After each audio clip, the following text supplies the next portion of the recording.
Hey, what's going on, people? This is my second video for the evening. I'm at the one nearby Walmart right now and looking all through these CDs here. For some odd reason, I often do this a few times, see what kind of record labels these artists that we've known for years and are recording for. And basically, I'm going to quote something from one of the Backstreet Boys, AJ McLean.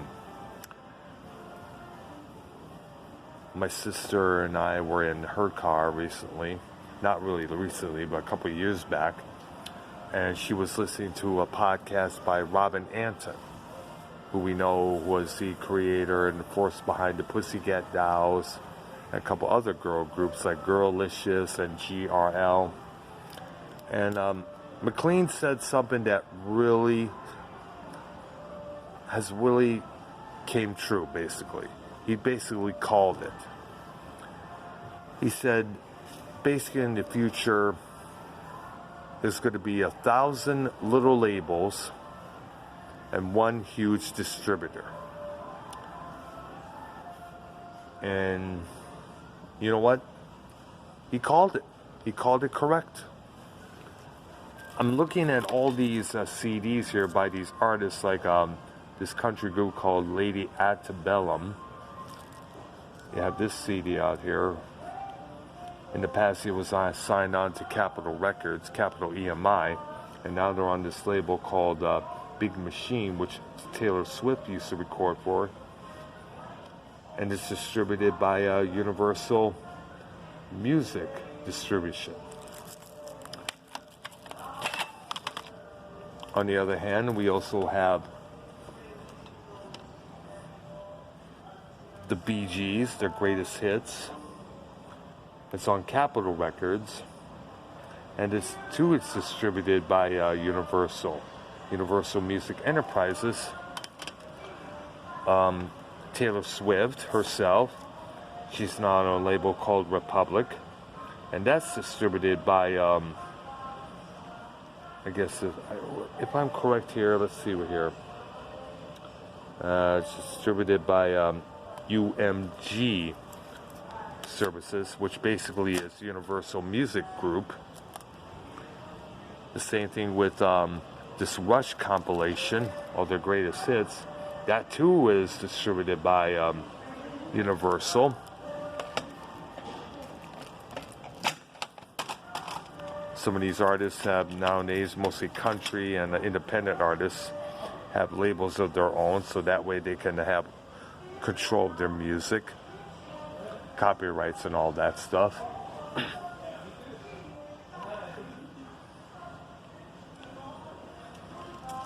There's another country artist, what they have here.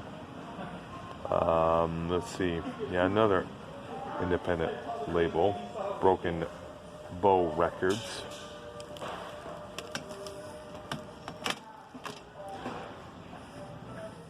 Guns N' Roses' greatest hits. And yep, as you can see by the label here, UMG, Universal Music Group. Actually, it says here Universal Music Company here, but still we all know it's Universal Group either way. So far, so good. The only main music companies are out there are Sony Entertainment, Warner Brothers, and Universal. And all these little record labels that all these artists are recording for are distributed by these three. And some of the other labels out there have changed distributors as well. And like for instance, this album by Miranda Lambert. She has a new CD out there. It's on a label called, let's see, it's called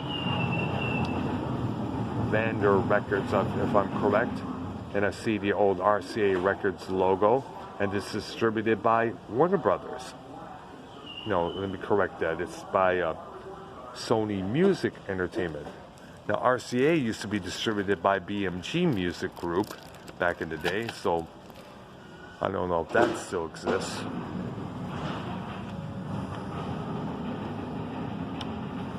Now we can't forget all these independent labels out there that are doing pretty much well, basically. All these emo bands like Fall Out Boy and Black Veil Brides, Fall in Reverse are recording from them as well. After looking at all that, I guess it fits to say that Mr. McLean was spot on. All these bands and artists are forming labels of their own, basically, to have control of their music so they can decide what they can do and not do with it. Because you don't want no fucking record label taking something that you wrote 2 years ago about a divorce being used as in a beer commercial. We all know that happened to Phil Collins back in the 80s. A lot of people were pissed off about that. Or you don't want a song that you wrote in 1967 calling out the anti-war movement for using violent tactics to end violence being used in a Nike commercial. And I think we know which group and song we're speaking of here. Alright, so kind of it makes sense on why they're doing this.